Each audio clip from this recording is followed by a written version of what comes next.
Hello बच्चों, welcome back to AK extra learning point. आज हम पढ़ेंगे यूपी बोर्ड क्लास 11th की केमिस्ट्री का फर्स्ट चैप्टर का भाग 2। बच्चों, आप इस चैनल पर अगर नए हैं तो इस चैनल को सब्सक्राइब करना ना भूलें। तो चलिए बच्चों, आज की क्लास स्टार्ट करते हैं। बच्चों, हमने इस चैप्टर के फर्स्ट भाग में रसायन विज्ञान, विज्ञान और द्रव्य के बारे में पढ़ा था। तो बच्चों, आगे क्या लिखा हुआ है पढ़ते हैं। द्रव्य के गुणधर्म और उसका मापन। प्रत्येक पदार्थ के विशेष गुण होते हैं। उन विशेष गुणों को दो भागों में बांटा गया है, एक तो भौतिक गुण, दूसरा रासायनिक गुण। भौतिक गुण क्या होते हैं? वे गुण जिन्हें पदार्थों को चेंज किए बिना, पदार्थों की पहचान को चेंज किए बिना मापा जा सकता है, जैसे कि उसका कलर, उसकी स्मेल, उसका बॉइलिंग पॉइंट, उसकी डेंसिटी, उसका मेल्टिंग पॉइंट आदि। इसी प्रकार रासायनिक गुण। रासायनिक गुण क्या होते हैं? वे गुण जिन्हें देखने के लिए रासायनिक परिवर्तन करना आवश्यक है, जैसे अम्ल और क्षारकता। द्रव्य में अनेक गुण जैसे लंबाई, क्षेत्रफल और आयतन आदि मात्रात्मक प्रकृति भी होती है। मात्रात्मक प्रकृति या मापन में कोई संख्या और उसके बाद वह इकाई लिखी होती है जिसमें उसे मापा गया है। जैसे किसी कमरे की लंबाई को 6m लिखकर बताया जा सकता है, जिसमें 6 एक संख्या है तथा m मीटर को व्यक्त करता है, जो कि इकाई है जिसमें लंबाई मापी गई है। उसी प्रकार दूसरा एग्जाम्पल ले लेते हैं हम।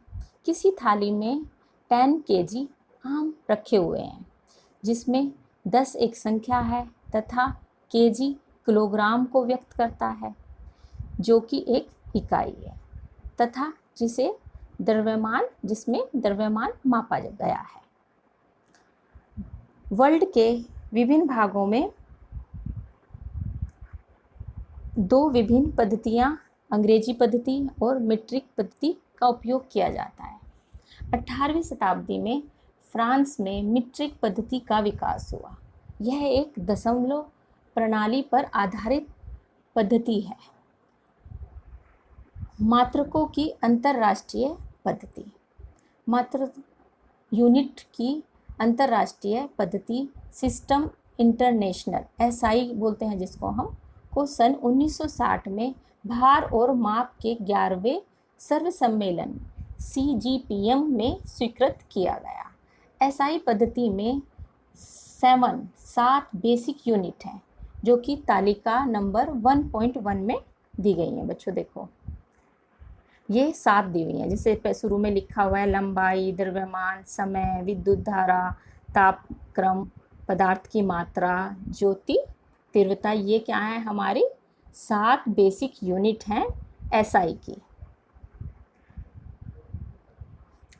SI पद्धति के 7 बेसिक यूनिट के कॉम्बिनेशन से कुछ अन्य डेराइव्ड यूनिट भी बनाई गई हैं। जैसे हम स्पीड की बात करते हैं, गति की। गति की इकाई क्या है? मीटर पर सेकंड। इसी प्रकार आयतन की बात करते हैं हम। आयतन की इकाई क्या है? हमारी वॉल्यूम जो होता है, मीटर क्यूब। क्षेत्रफल, एरिया की यूनिट क्या है? Metre square. ये हमारी किस में दी हुई है? ये हमारी टेबल 1.2 में दी गई है। इसी प्रकार SI पद्धति में कुछ पूर्व लग्न का भी, प्रीफिक्स का भी प्रयोग किया जाता है, जो हमारा टेबल नंबर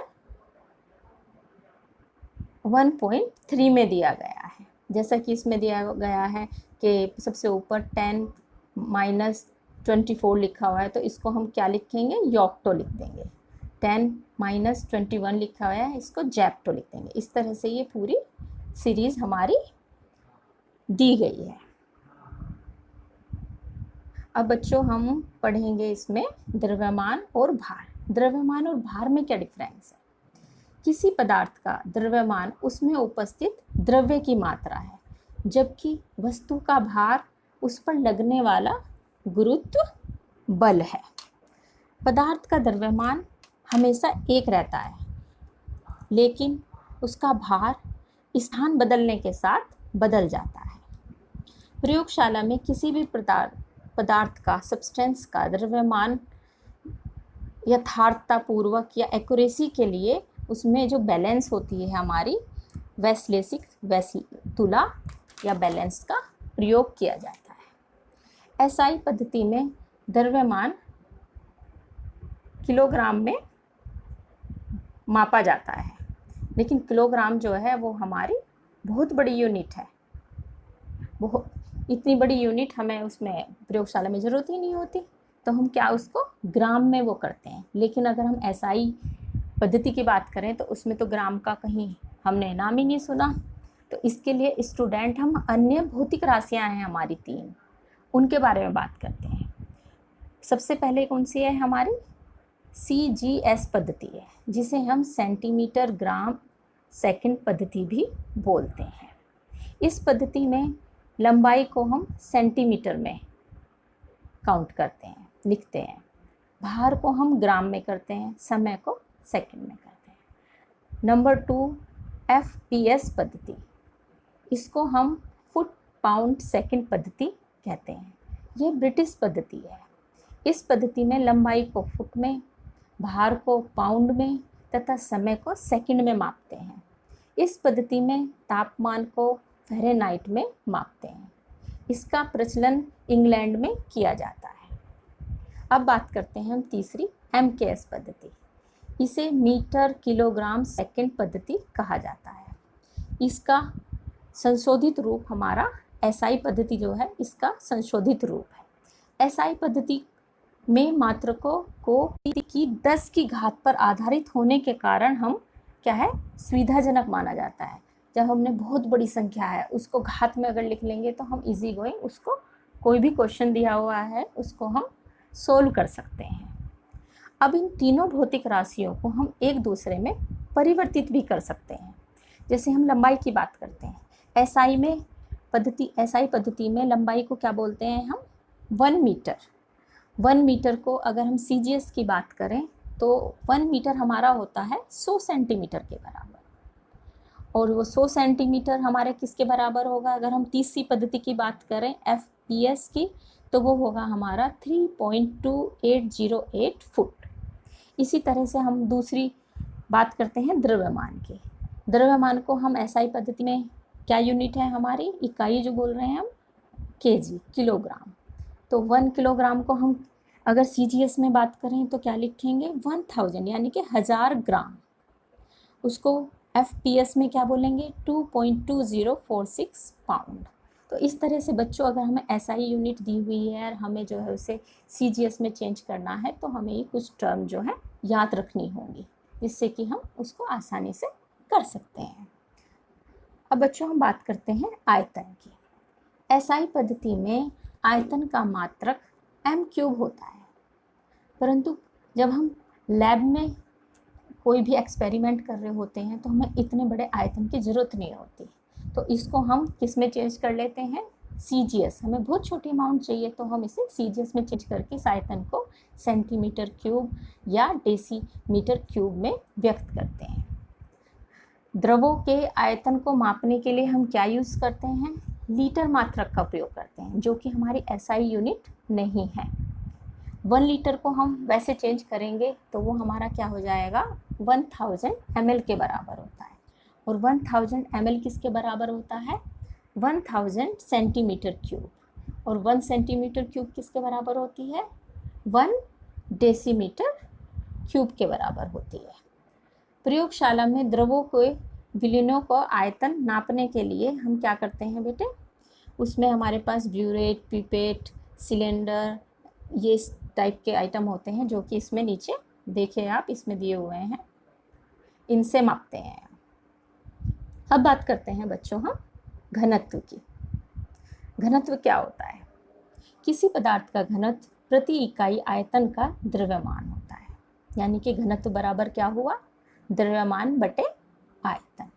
अब द्रव्यमान को अगर हम SI पद्धति के अनुसार इसका वो करें, यूनिट बताएं, तो क्या होगी हमारी, किलोग्राम पर मीटर क्यूब। यह मात्रक अगर हम सीजीएस सिस्टम के अनुसार बताएं तो क्या हो जाएगा हमारा, ग्राम पर सेंटीमीटर क्यूब। अब बात करते हैं हम बच्चों ताप की, टेम्परेचर की। ताप को मापने के लिए 3 सामान्य पैमाने बनाए गए हैं। एक तो हमारा डिग्री सेल्सियस, दूसरा डिग्री फ़ारेनहाइट, तीसरा हमारा केल्विन। केल्विन जो है हमारा एसआई पद्धति है, और ये इसका पिक दिया हुआ है। और फ़ारेनहाइट सेल्सियस जो होता है हमारा साधारणतः, इस पे जो रीडिंग लिखी हुई है आप देखिए, ये 0 डिग्री से 100 डिग्री तक लिखा हुआ है इस पे, डिग्री सेल्सियस तक। फिर बात करते हैं हम फ़ारेनहाइट की। फ़ारेनहाइट पे अगर आप देखेंगे तो इसमें 32 फ़ारेनहाइट से 212 फ़ारेनहाइट के मध्य इसमें अंकित किए गए हैं इसके नंबर। अब बात करते हैं हम केल्विन की। केल्विन में क्या है, 273.15 केल्विन से 373 केल्विन तक इसके पैमाना जो इसका ये स्केल बनाया हुआ है इस पे अंकित है। बच्चों हम 0 डिग्री सेल्सियस से कम ताप या ऋणात्मक मान जो है सेल्सियस पैमाने पर ही संभव है, केल्विन पैमाने पर संभव नहीं है। अब बच्चों आज का वीडियो हम यहीं ख़त्म करते हैं। तो बच्चों इस चैप्टर का पार्ट 2 हो चुका है ख़त्म, कंप्लीट। इस चैप्टर की नेक्स्ट पार्ट देखने के लिए चैनल को सब्सक्राइब करना ना भूलें। वीडियो अच्छी लगी हो तो लाइक, शेयर, कमेंट ज़रूर करिएगा। बाय।